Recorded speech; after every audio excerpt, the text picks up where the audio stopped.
Viewers, Eid ul Fitr और ईद उल अजहा अल्लाह पाक की मुसलमानों पर अजीम नेमतें हैं। इनमें मुसलमान मसरतों का इजहार करते, खुशियाँ बांटते, नेक काम करते और अल्लाह पाक का शुक्र अदा करते हैं।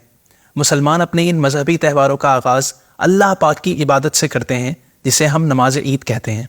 दुनिया भर में मुसलमान ईदगाहों और मसाजिद में जमा होते हैं और इज्तिमाई तौर पर अल्लाह पाक की इबादत करते यानी ईद की नमाज अदा करते हैं।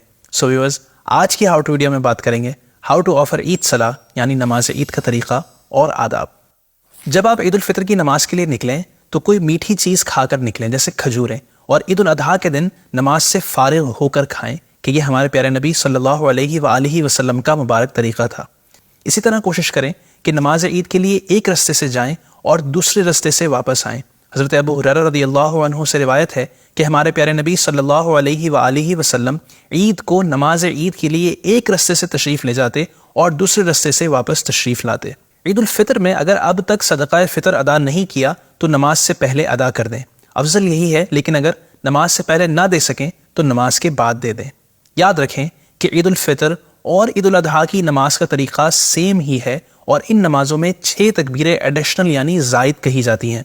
3 तकबीरें पहली रकात में क़िराअत से पहले और 3 तकबीरें दूसरी रकात में क़िराअत के बाद। आइए अब स्टेप बाय स्टेप नमाज ईद का मुकम्मल तरीका सुनते हैं। सबसे पहले इस तरह नियत करें। मैं नियत करता हूँ 2 रकात नमाज ईद उल फितर, और अगर ईद उल अजहा की नमाज है तो कहें ईद उल अजहा की, साथ 6 ज़ायद तकबीरों के वास्ते अल्लाह पाक के, और मुक्तदी कहें कि पीछे इस इमाम के। फिर कानों तक हाथ उठाएं और अल्लाहु अकबर कहकर हस्बे मामूल नाफ के नीचे हाथ बांध लें और सना पढ़ें। अब पहली 3 ज़ायद तकबीरें शुरू होंगी।